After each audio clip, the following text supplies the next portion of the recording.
Afternoon. Welcome to the House of Labor.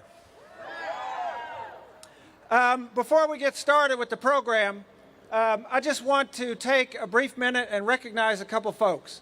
First of all, Barbara, to have a Bernie Sanders event in Austin, Texas and not have Danny Fatanti here, there's a hole in this for all of us, and I just want to honor Danny and his memory. And if we could just take a brief moment to remember Danny before we begin. Thank you. We love Danny. Let's give the family a round of applause, and please let's be there for them. We have some special guests. Councilmember Vanessa Fuentes is here. And my DA, Jose Garza, is here. Where's Jose? There he is. Just got his picture taken with AFSCME. I see you, Jose. All right. And some other folks as well. But let me tell you why we're here today. We're here to celebrate working people and our victories in Austin, Texas. And part of that is you're here at the Texas AFL-CIO. Where is Secretary Treasurer Aguilar? Leonard Aguilar? There he is in the back. Leonard, thank you for your work. And Ana Gonzalez, who put this together with the staff of the Texas AFL-CIO. Thank you all so much. But as we celebrate labor today, let's remember that when we organize, we can win, right? And when we vote, we can win, right? But when we organize and we vote, we will win. For a long time, they told us that you can't organize unions in Texas. You can't organize unions in Austin, Texas. But I think that we can look to our speakers today and see that that's a damn lie. Ask the folks that work at the Austin Hilton, or for Integral Care, or for Seton Hospital, or for Starbucks, or for Via 13. Ask them, can you organize a union in the city of Austin, Texas?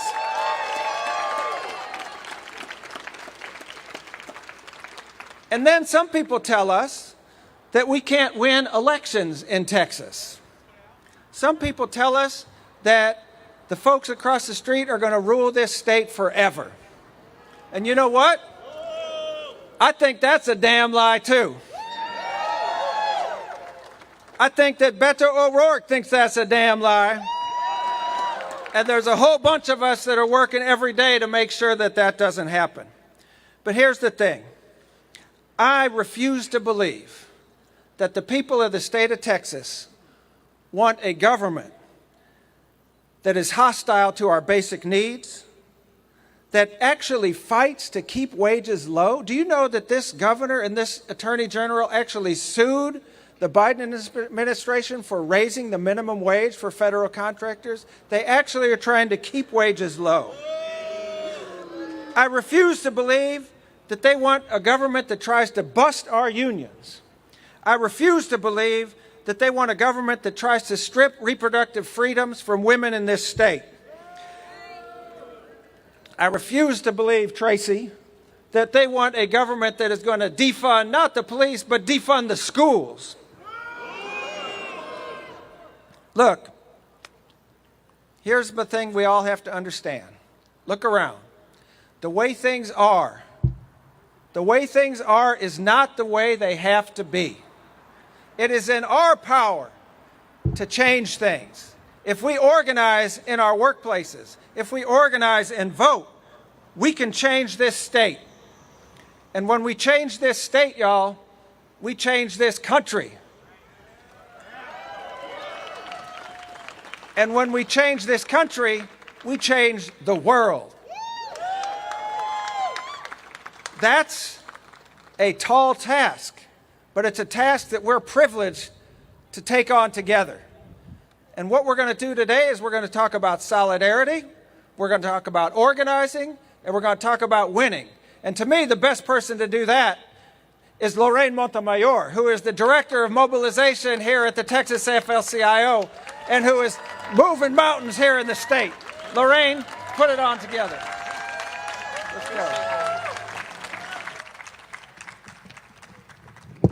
Buenas tardes, mis compañeros de Austin, Texas. ¿Cómo estamos? I'm Lorraine Montemayor, and I am honored to work alongside the many union sisters and brothers across our Texas labor movement as the mobilization and campaign coordinator at the Texas AFL-CIO. Organizing to grow our movement and build our people power wouldn't be possible without workers and organizers working together to bring justice at the workplace. So today we're uplifting this work and celebrating workers across our state. Are y'all ready for an awesome celebration of Texas workers? All right, well, let's get this started. I apologize. Our first speaker is Keaton Baker with Unite Here Local 23. Keaton is going to tell us about their big win for workers organizing a union hotel here in downtown Austin. Give it up for Keaton.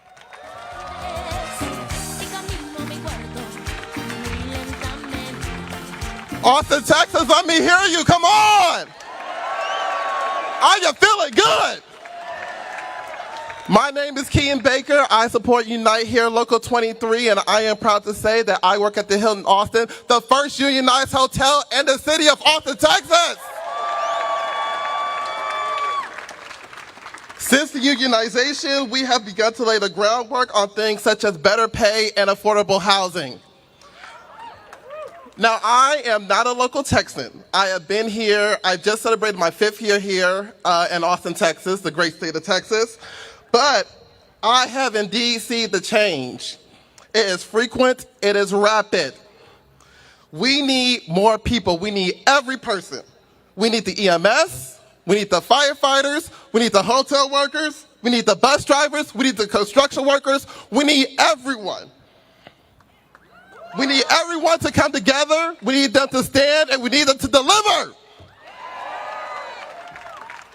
And thankfully, we have a man who will fight for us and who will stand with us and make sure that we here in Texas do not get left behind. And his name is Greg Kazar. Put them signs up.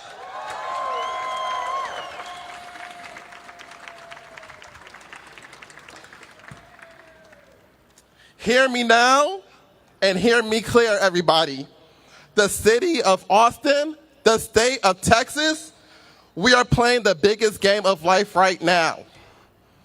Seize this opportunity. Let's make the right decisions so that in the end we will be going in the right direction. Make this count. We have one chance. We have the chance to open the door. We have the chance to open the door to new opportunities. So make it count. Thank you.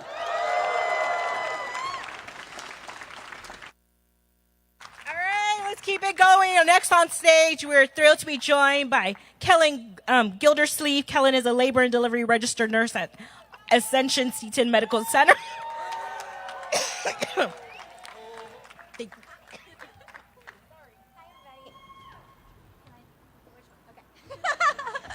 Hi, everybody. Thank you so much for coming out today to support and celebrate labor here in Central Austin. My name is Kellen, and I'm a registered nurse at Ascension Seton Medical Center, Austin. I am also a nurse organizer that helped to form the first major RN union in Central Texas.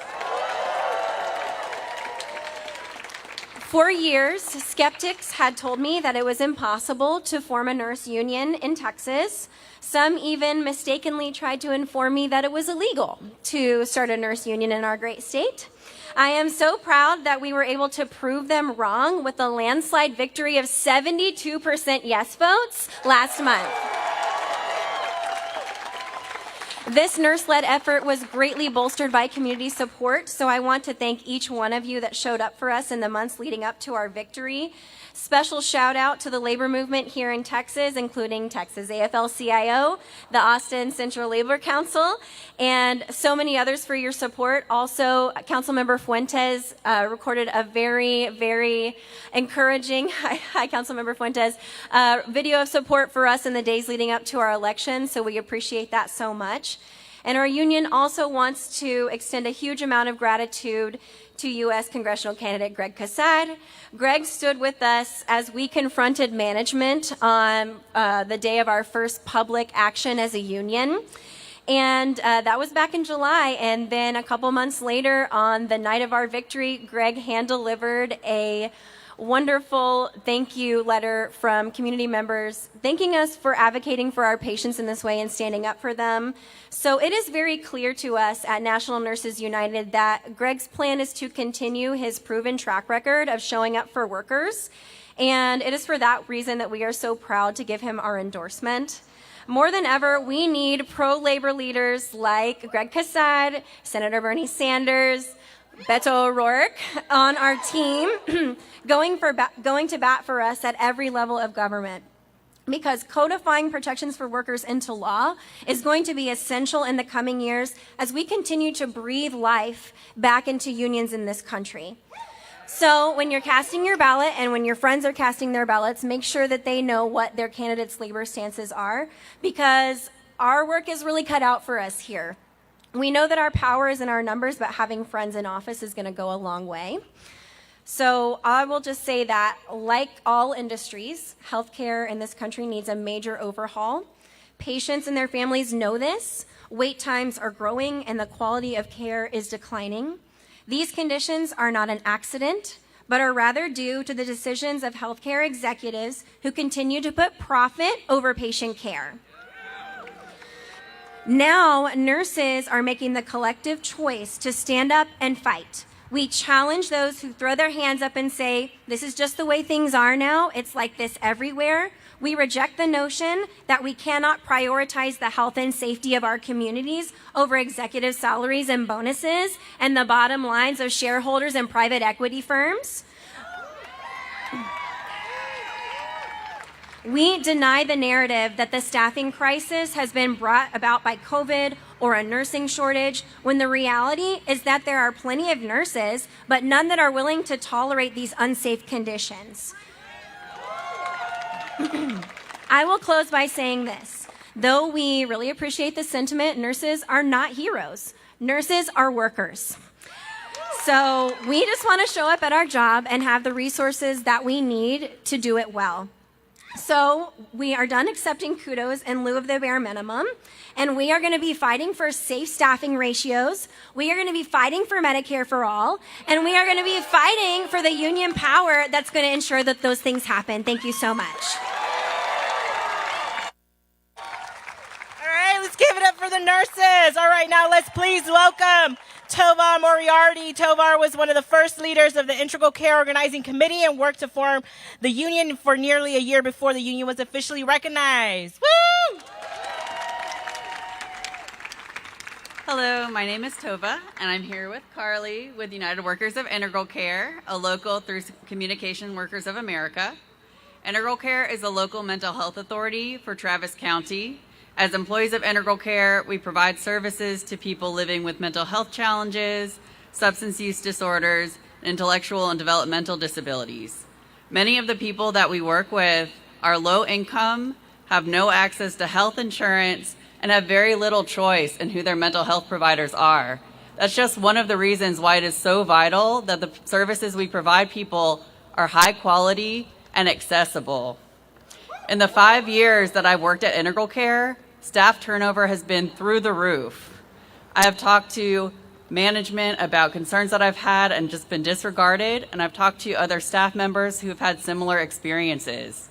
I've watched people come into this job passionate about the work that they were doing, only to get so burnt out that they left the mental health field entirely.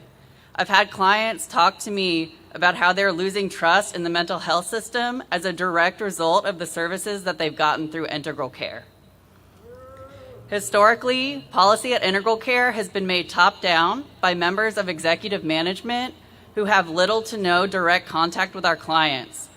People who are out of touch with the needs of the communities that we serve and out of touch with the needs of the staff providing those services. So we started talking to each other about how things could be better for us at the workplace and better for our neighbors who are coming to us to receive care.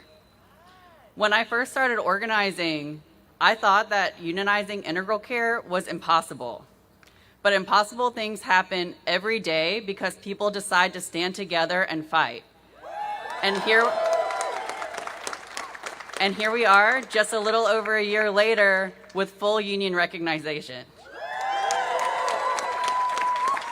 Our path to recognition started with us building power amongst our coworkers, talking about the changes that would need to happen for Integral Care to truly live up to its motto, healthy living for everyone.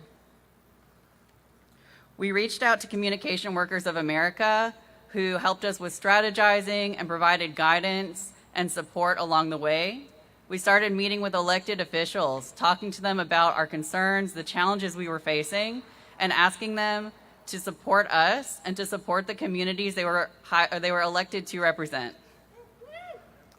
I want to thank Greg Kassar, who was with us from the start and who joined us at our founding assembly, and all the other elected officials and community allies who stood up for us along the way.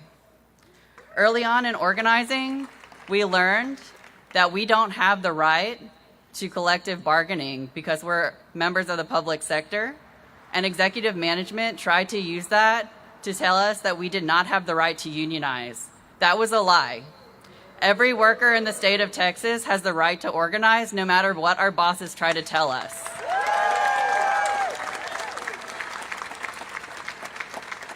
We chose to push our board to adopt a consultation policy that fully recognized our union, that clearly stated that we have the right to organize in our workplace, free from retaliation, and that guarantees us monthly meetings with executive management, who then have to go back to the board and bring any concerns that we raise to them. We've already won pay raises, increases to transparency for management, and improvement to safety for staff and clients. And we're just getting started. We've seen a difference that having a union can make in our workplace, and we believe that every worker in Texas deserves that right. We have elections coming up, from local candidates right here in Austin Travis County to the governor of Texas. We need to vote in officials who will support policy that protect the rights of all workers in Texas. We need people who will vote for policies and support policies that protect our rights to feel safe and respected on the job, to be fairly compensated, and to have a voice in the work that we do. As workers, we need to continue to talk to each other and lift each other up.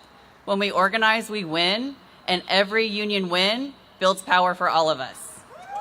Thank you. All right, let's keep it going. Let's get ready to hear from some more amazing workers. Henry Epperson is a UT student, a native Austinite, and worker at Via 313, where he organized along with fellow members of Restaurant Workers United. Please welcome up Henry.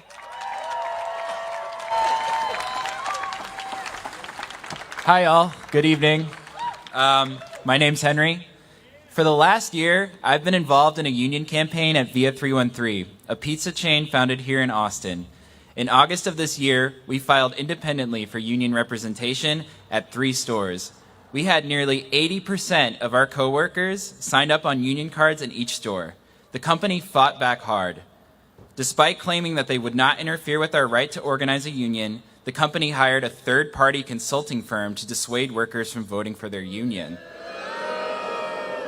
They withheld benefits, they wrongfully terminated supporters and organizers within our stores, and they created a toxic environment that they hoped would drive out supporters that couldn't outright fire.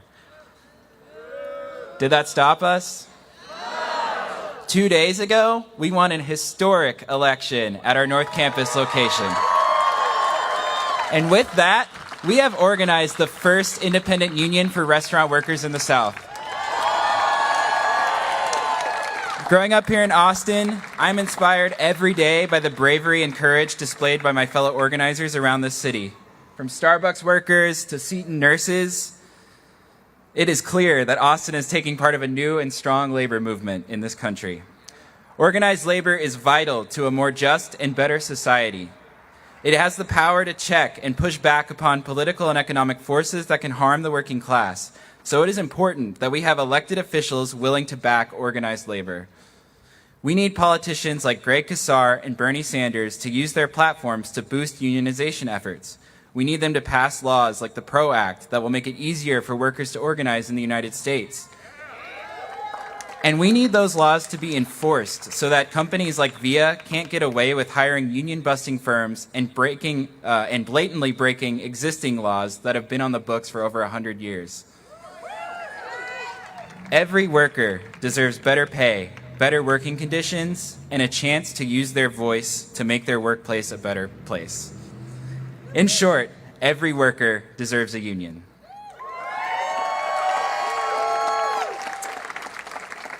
Everyone speaking today has shown that it is possible to fight back and build a labor movement that will better the working class and better the community as a whole.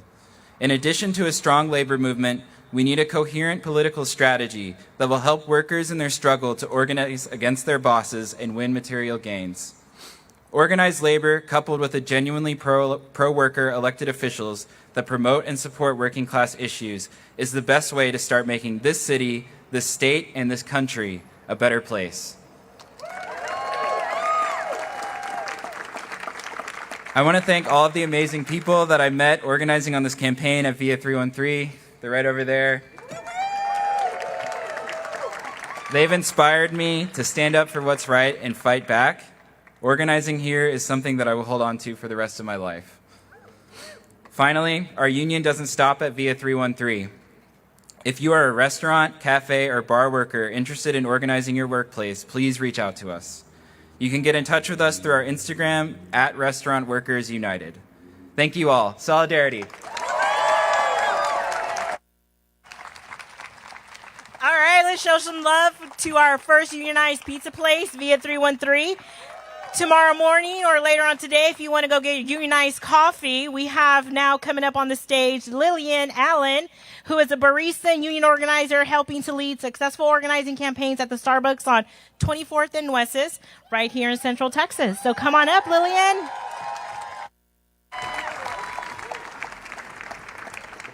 Oh, goodness.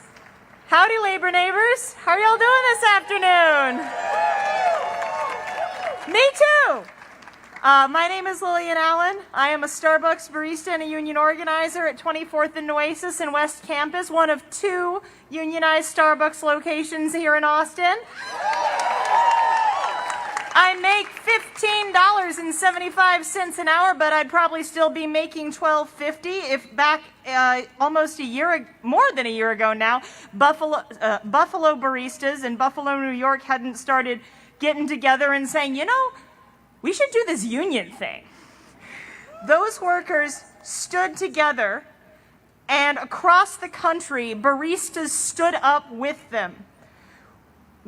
Together, we were able to do things that we had never imagined would be possible. They said you cannot unionize a fast food chain. Surprise.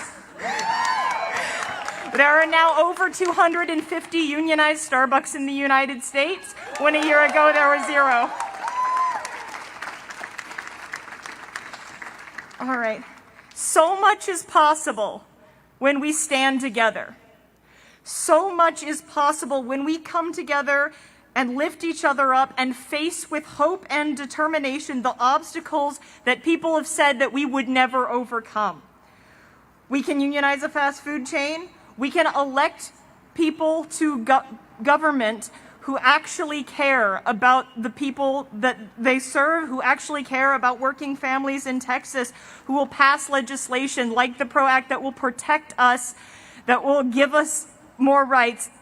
None of the rights that we currently have were just handed to us without a fight. The NLRA, the rights we have today, all of this has come because of workers in the past who risked everything sometimes, gave their lives to stand up because they believed that a better world was possible, and so do we.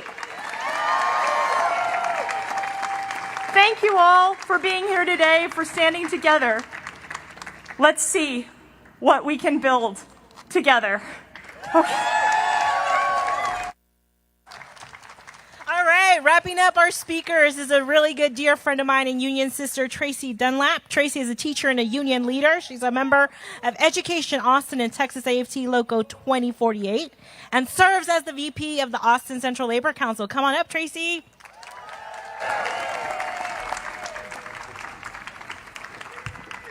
All right, good evening, everybody. How's everybody feeling? So I am Tracy Dunlap, and as she said, proud member of Education Austin, Local 2048, American Federation of Teachers, Vice President of the Austin Central Labor Council. So we just heard about some amazing union organizing. All around this country, working people are coming together in solidarity, even in places that have never been unionized before, demanding a seat at the table. We know that when we stand together with one strong voice, we win. Here in Austin, AFSCME recently won a $20 an hour minimum wage for all City of Austin and Travis County employees. They organized, they mobilized, and they won, but they didn't do it alone. Shout out to LIUNA, Workers' Defense Project, IBEW, CWA, and all the Central Labor Council unions who showed up for AFSCME. And for the first time, Travis County workers will get 8 weeks of paid parental leave. We won't stop fighting until we win better conditions and a livable wage for all working people in our communities. The Austin CLC has endorsed a slate of candidates who will fight for working people and our families. Local elections are important, y'all. We must all get to the polls and use our union power to elect candidates who stand with us. I don't know if you've heard, but things have been a little rough for teachers lately. My union, Education Austin, won a $2,000 retention bonus for all Austin ISD employees. We got more planning time for elementary teachers and fought off efforts to take planning time away from secondary teachers.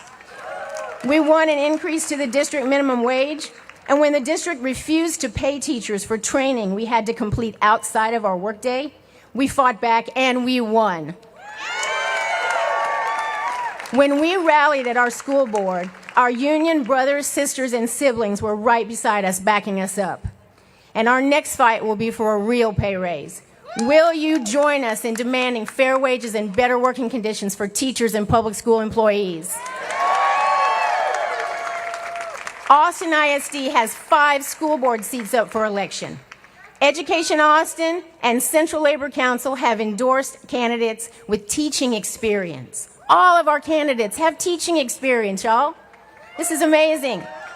They've been in the classroom and they understand the needs of our students, teachers, and support personnel. Will you join me in voting for candidates who support our public schools? We have a lot to celebrate, but I'm afraid it's not all good news. The repeal of Roe versus Wade is an attack on our civil rights. This decision inserts the government into women's private and intimate lives and sends a message that women are lesser under the law. Knowing that our unions must support the right to access safe and legal abortions, a group of union women came together to craft a resolution affirming reproductive rights as workers' rights. We took our resolution before the Texas Women's Committee, and it passed unanimously. It then moved forward to the Texas AFL-CIO, where it passed and has been adopted statewide. I'm proud to say that Texas labor stands with women in the fight for reproductive justice, but we have to elect representatives who will do the same.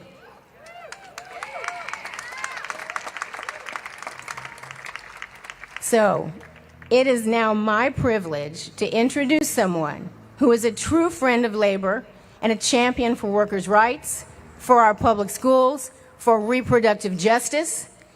Let's all welcome Congressman Lloyd Doggett.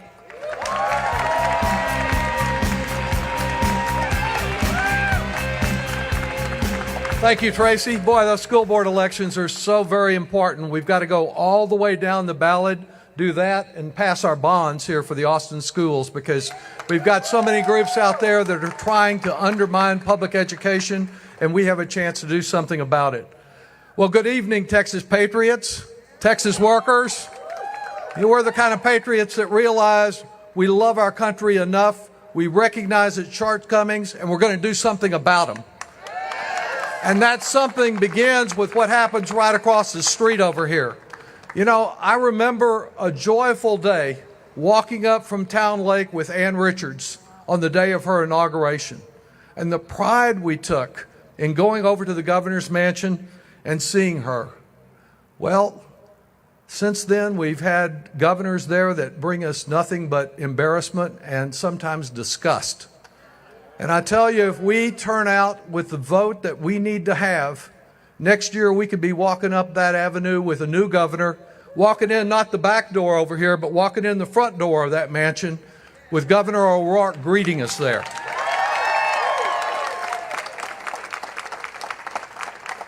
These are impressive union victories that we just heard about, and I congratulate those unions, each of which I've supported.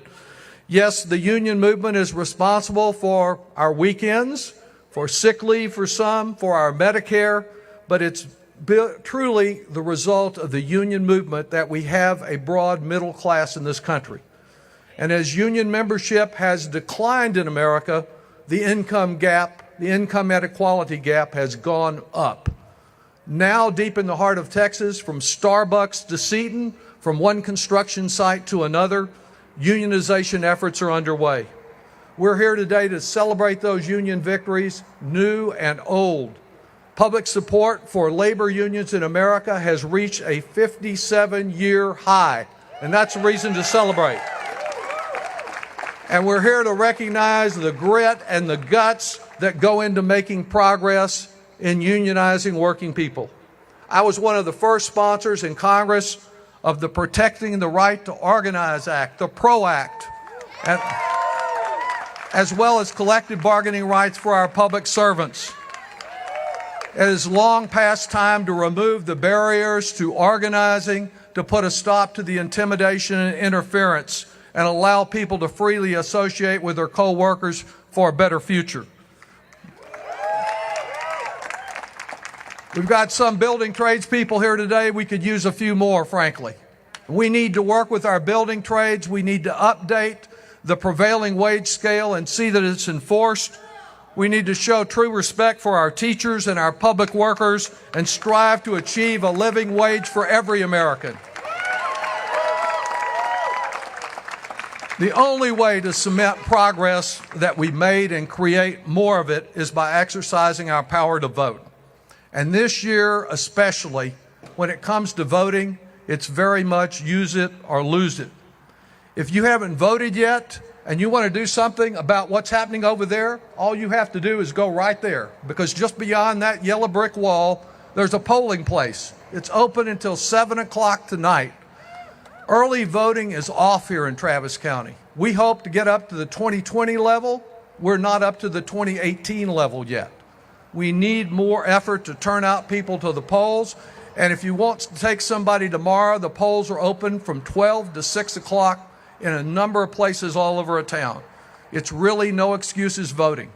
I got an urgent call, as Greg did yesterday, from the Travis County Democratic Party calling out for help. We've got people here today from Travis County. We don't have the vote that we need here. We need union members who can walk, who can talk, who can text, and can help us get the job done, knowing that nothing is more important than working in your own neighborhood. We have an opportunity to achieve a living wage, remove financial barriers to education, assure access to contraception, better Medicare for more Americans, address the worsening climate crisis, but we won't make any progress on any of those unless we have more Democrats in office. The opportunity to you is I personally led the charge in the House to work with Senator Bernie Sanders to finally break up the hold that Big Pharma has on the Congress and do something about outrageous prescription price gouging. And of course, there's a matter of just keeping the lights on. All of us have been warned as we grew up about avoiding fair weather friends. Well, with Greg Abbott over here, we have kind of a fair weather governor. You know, if it's too hot or too cold, you can't count on your lights even being on. We've got a chance to do something about that. Well, I believe that when labor wins, America wins. And when our democracy is strong and without democratic freedoms, it's just not impossible. It's just next to impossible to organize for better working conditions and pay. But frankly, here in Texas, there are too many communities in which our opponents' lies are selling better than our truths. And we have to be the defense against the party of the big lie and the many other lies, big and small. I believe that right here in the heart of Texas, we have the talent, we have the creativity, we have the spirit to push our state and our economy forward to build a better state and a better America. With all of the threats to our democracy, all of the horrible things, the hypocrisy of the Republican Party, we can either sing the blues, we can just feel blue about it, or we can act blue and do something about it. And I just say from our turnout today, it's great to see all of you. Greg's going to tell you about San Marcos, a big turnout there. But we need this parking lot overflowing with union members if we're going to turn this state around. And there's still time in these remaining days to get more of them out. Action is essential. Let's never surrender our country to the narrow-minded, backward-looking, know-nothing, busybody, science-denying, flat-earth Republicans. We can never yield to those who would drag us backward to a past that we would never accept. We will never give up and never give in for Texas. Now, you know what we really need up there in Washington? After a decade of 4/5 of this county being represented by people who pledge their allegiance to Donald Trump, coming in January, 80% of this county or more will be represented by progressive Democrats. We need reinforcements in Washington. Reinforcement from an organizer who believes in workers' defense because he began at workers' defense. A powerful voice for working people, a partner for progress, and true Austin values. Austin's newest congressman, a partner, Greg Casar.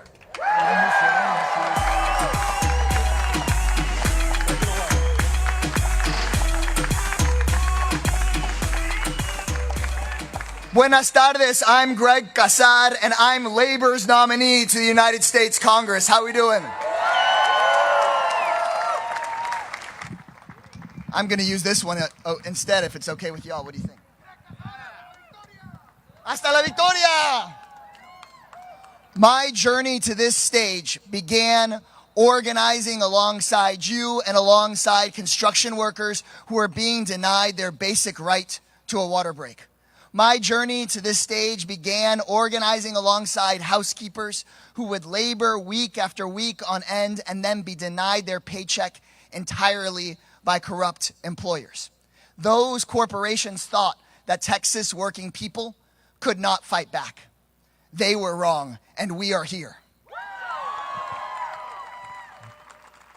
We built new unions, we grew the labor movement, we passed policies raising wages for tens of thousands of families. We even elected a young organizer to the Austin City Council. But we did not stop there. We fought for tenants' rights. We fought for workers' rights. We passed some of the most progressive policies protecting workers better than almost anywhere else in the country. And we didn't do it top down. We did it side by side. We showed them what Texas worker power can look like. And if there's something I learned, not as a member of the city council, not running for Congress, but as an organizer, is that the power in this state rests with working people. It rests with you all here at this event, not with the mega corporations or the far-right politicians. They pay off. We have no worse example than the governor whose mansion is here across the street. And what we have to remember is that he does not represent Texans or Texas values, Democratic, Independent, or Republican. Because during the pandemic, when people froze, people got sick, people lost their jobs and their homes, he was supposed to be our first responder. And how did he respond? He banned books. He banned abortions. He tried to pick on young kids and their families. He tried to turn us against each other and blame the vulnerable for our problems. Shameful cowardice. Just like Ted Cruz, who got on a plane and went to the beach as people here in our community froze.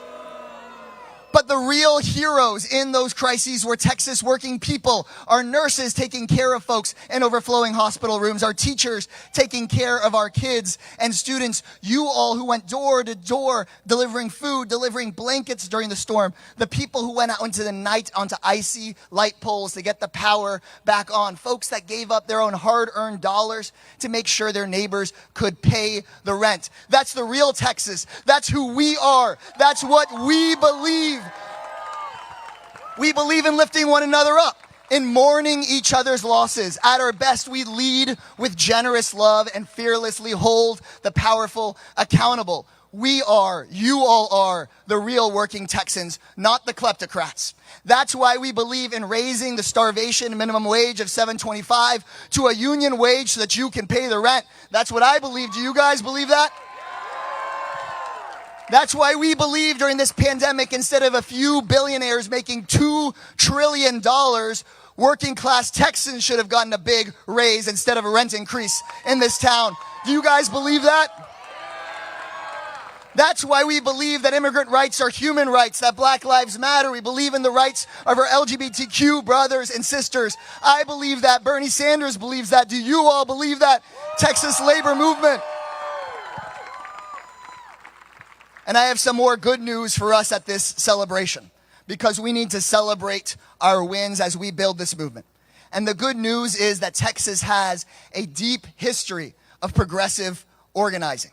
And we should look back at that history in this moment of truth.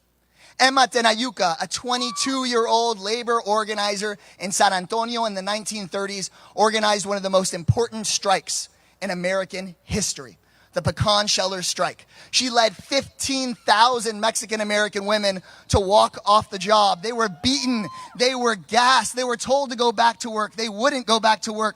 They were jailed. There wasn't enough room in the jail for 15,000 striking women. They persisted and fought until they pushed the president to sign the first ever minimum wage into law. We brought workers' rights to this country, Texas, and it's going to be us that brings them back.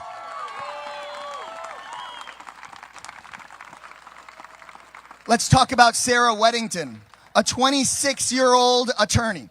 She knew Texas's abortion ban was wrong. Not today's abortion ban, but back in 1970. She had never taken a case to trial before. She was a fresh, new attorney, just graduated from law school here up the street. But she knew it was wrong, so she decided to sue Dallas District Attorney Henry Wade. She took him all the way up to the U.S. Supreme Court. People told her she could never win. She delivered the decision and won 7-2 and brought Roe v. Wade and abortion rights to this country. Texans won abortion rights. It's up to us to bring back people's basic rights. It's up to you guys. LBJ, our president, who had his apartment here at 11th and Congress, he was pushed by the civil rights movement. He was pushed by the workers' rights movement. He was pushed by organized Texans like you all. He was pushed by a person from New York in his younger days, Bernie Sanders, to deliver. And he delivered the Voting Rights Act. He signed the Civil Rights Act. He created Medicare. A Texan signed that into law. So it only makes sense that if Texas brought us those things, it should be organized Texans that bring us to the next stage.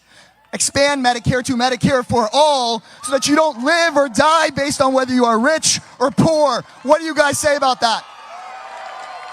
That's some Texas organizing, y'all. That's what we can do together. That's how we get free trade school and public college tuition free in this country. That's how we legalize marijuana in this country. That's how we repeal all right to work for less laws and pass the PRO Act so that everybody in America has access to a union. That's how we make Beto O'Rourke our governor, and we can cheer for that. And that's how we change this state, not just from one run by the corrupt Republican Party to the Democratic Party, but also change this state from one run by the billionaire class to a state that works for working class Texans.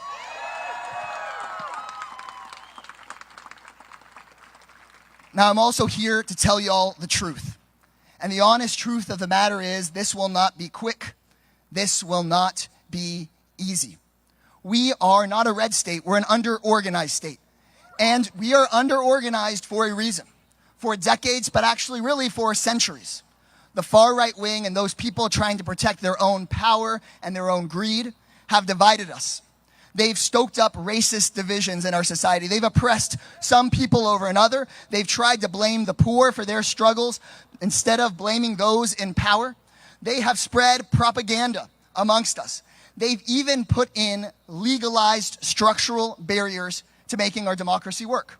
For example, gerrymandering, which makes it so politicians can pick their voters rather than the other way around. When I win and become your member of Congress in January, we will fight to end that, but Texas Democrats in Congress may be outnumbered 2-1 by Texas Republicans, even if more Democrats vote than Republicans in this election because of gerrymandering.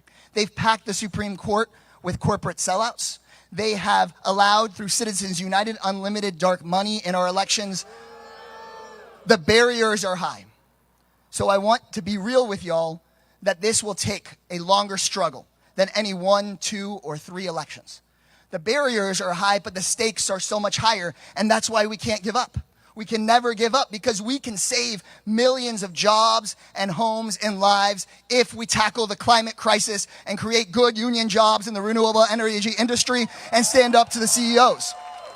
We can save kids' lives who could be mowed down by weapons of war if we ban those assault weapons and stand up to the NRA. We can save this democracy that has been passed down to us for centuries and perfect it for working people if we pass the John Lewis Voting Rights Act, make sure everyone has a right to vote, and stop the next January 6th insurrection. It is in us, and it is not too late. We need a lifelong commitment to long-term power building, just like Emma Tenayuca nearly a century ago, just like Sarah Weddington 50 years ago. We can make that commitment together. And that means organizing in our communities. That means doing things like our nurses did, organizing the first ever union hospital in the history of Austin, Texas.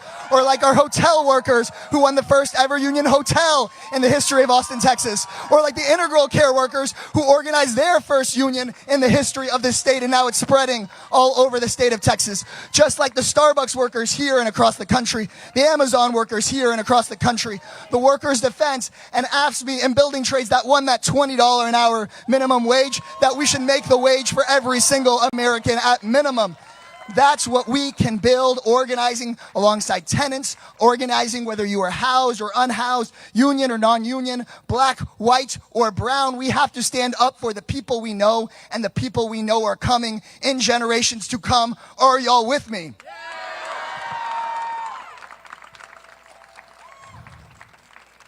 So now I want us to take a moment and look at the people beside you, in front of you, behind you. Really, do it. Look them in the eyes. These are the people who know that the world as it is not the world as it must be.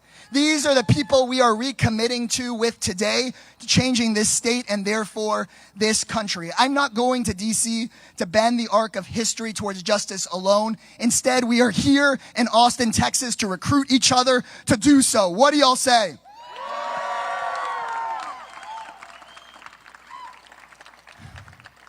And there is no greater example of someone who has made that lifelong commitment to organizing for social and economic justice than Senator Bernie Sanders. Before he was mayor, before he was congressman, before he was senator, Bernie was an organizer. He was in the civil rights movement, marching, getting dragged into a paddy wagon by the police, standing up for what is right. Millions of us stand on your shoulders. We have been inspired by you. We have been trained by you, our organizer in chief. Thank you for coming and creating this boost to our movement.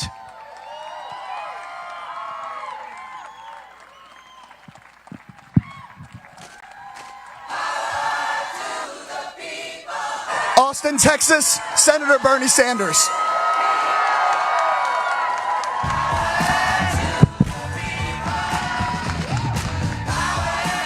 Well, Austin, thank you very much for sending this young man to the United States Congress. I know Greg enough well enough to know that you're looking at a future leader of the progressive movement in the United States of America and in Congress. And I am really delighted and proud. And let me congratulate all of those who have stood up, fought back, and created new unions here in Texas. Congratulations. And the good news is that all over this country, we are now seeing an unprecedented level of union organizing. We haven't seen this for decades. And the reason for that is pretty clear. People are sick and tired of working 40 or 50 hours a week and falling further and further behind while the billionaires are making out like bandits. So let me just take a minute or two to tell you where I think we are as a nation. On one hand, we have an economy where working people are falling further and further behind. We have 60, people don't talk about this much. Today in America, if you can believe it, the wealthiest country on earth, 60% of our people are living paycheck to paycheck. Now, you all know what living paycheck to paycheck is about. I grew up in a family, lived paycheck to paycheck.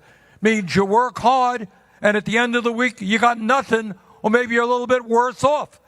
You can't afford rent. You can't afford health care. You can't afford prescription drugs. You can't afford child care. You can't afford to put away a few bucks to send your kid to college. That's paycheck to paycheck. Right now in America, we got 600,000 people who are homeless. We got 85 million people who are uninsured or underinsured. You got 45 million people who are paying off student debt. Hundreds of thousands of bright young kids who can't even afford to go to college. That's America today for working families. But there is another America out there where we have more income and wealth inequality today than we have ever had in the history of America. You got 3 people, one of whom is a neighbor of yours,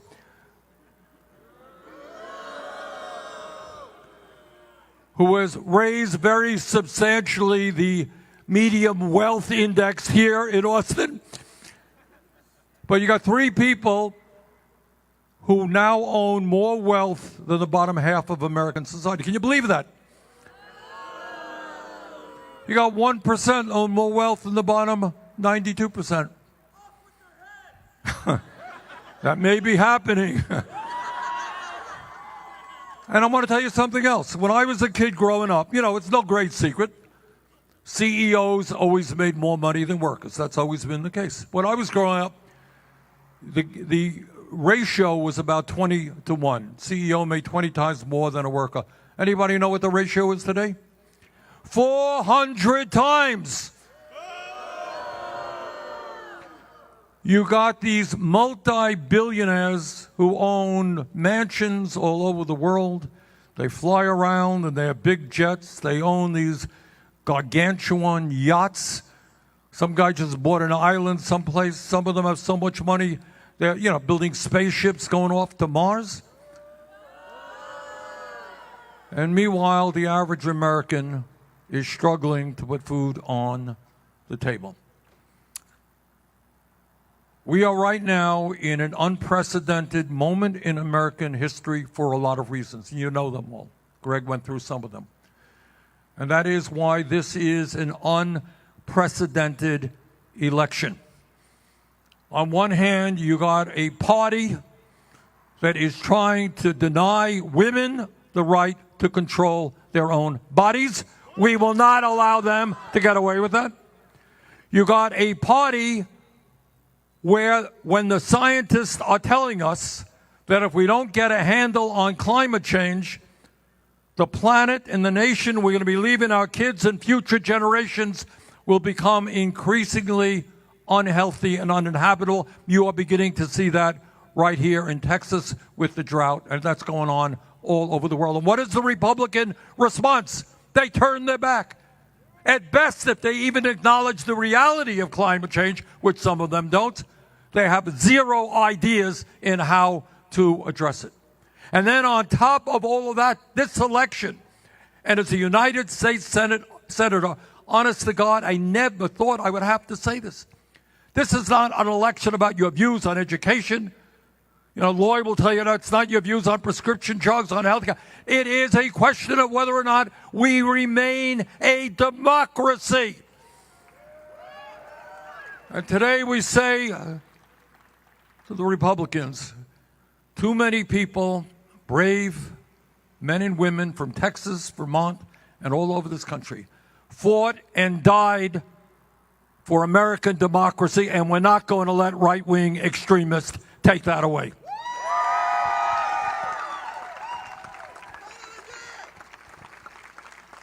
But this election is about even more than that. This election is about whether or not we create a government and an economy that works for all or just the very rich. And let me give you an example of what I mean. At a time when we have unprecedented income and wealth inequality, the Republicans want to repeal the estate tax, which is a tax that applies only to the top 1/10 of 1%. Lloyd, am I right? That's what they want to do. If they do that, and remember, these are the guys, you see them on TV every night. Oh, we are deeply concerned about the deficit and the national debt. It's all Lloyd Doggett's fault, Bernie Sanders' fault. If they repeal the estate tax, you're going to add $1.75 trillion to the national debt. And all of those benefits, all of them, will go to the top 1/10 of 1%. Musk's family alone will get a $80 billion tax break. One family, $80 billion tax break. And in order to pay for it, they have another brilliant idea, and that is they want to cut Social Security, Medicare, and Medicaid. So I say to all those folks out there who are thinking about voting Republican, think about a party that wants to give massive tax breaks to the top 1/10 of 1% and pay for that by cutting Social Security, Medicare, and Medicaid. Those are not priorities for Texas, for Vermont, or for America. And I want to say another word. We don't talk about it enough. I want to say another word. Republicans say, oh, this is about inflation. You know, Joe Biden and Lloyd Doggett and Bernie Sanders, we caused inflation in America. Well, I will shock you to tell you that they're lying. Tell you two things. Number one is all of you know, and I hope everybody in Texas understands, inflation, sadly enough, is a global phenomenon. It's not just an American issue. Inflation here is 8%, much too high. It is hurting people. No ifs, buts, and maybes. In the United Kingdom, it's 10%. In Europe, it is 11%. Well, Joe Biden and Bernie Sanders didn't cause inflation in Europe and the United Kingdom. What has caused inflation all over the world are several factors.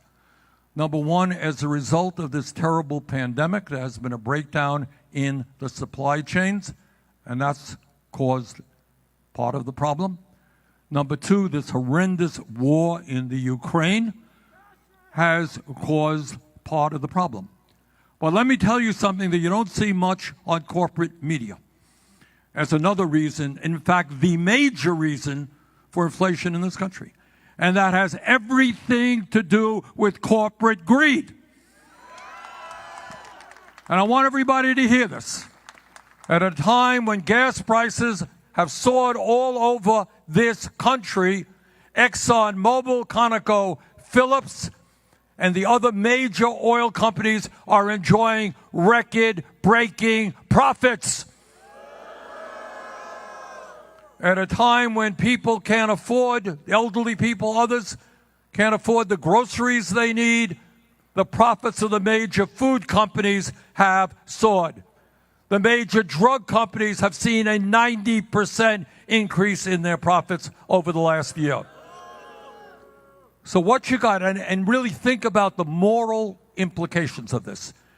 You got the pandemic, you got this terrible war in the Ukraine, you got all of the problems facing working families in America, and corporate America, instead of saying, well, what can we do to take the burden off of working families who are struggling right now? How do we keep prices low?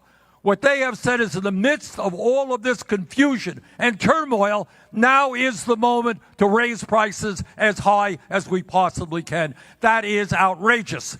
And that is why I am going to lead the effort to make sure we have a windfall profit tax on these greedy bastards.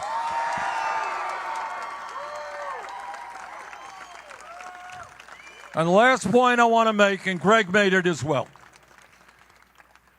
what we have got to do is not only do everything we can to elect progressives and Democrats in the next 2 weeks, we've got to do more than that.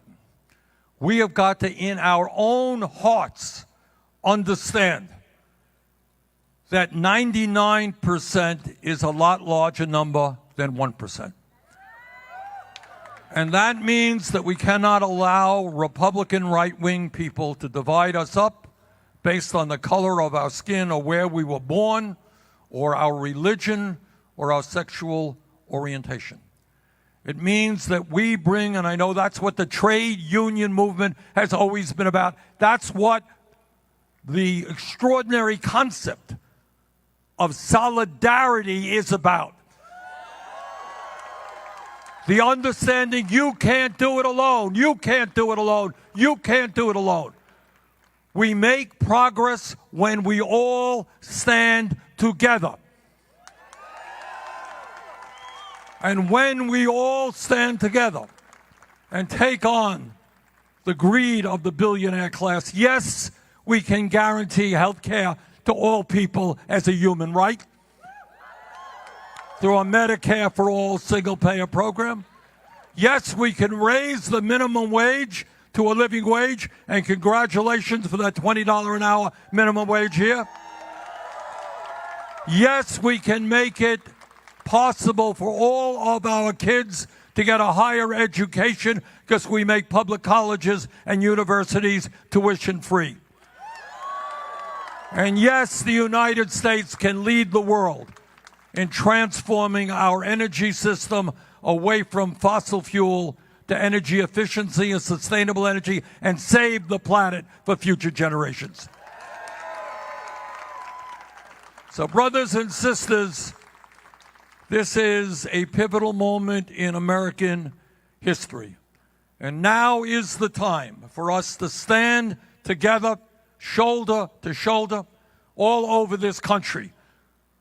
There are a lot more of us than them.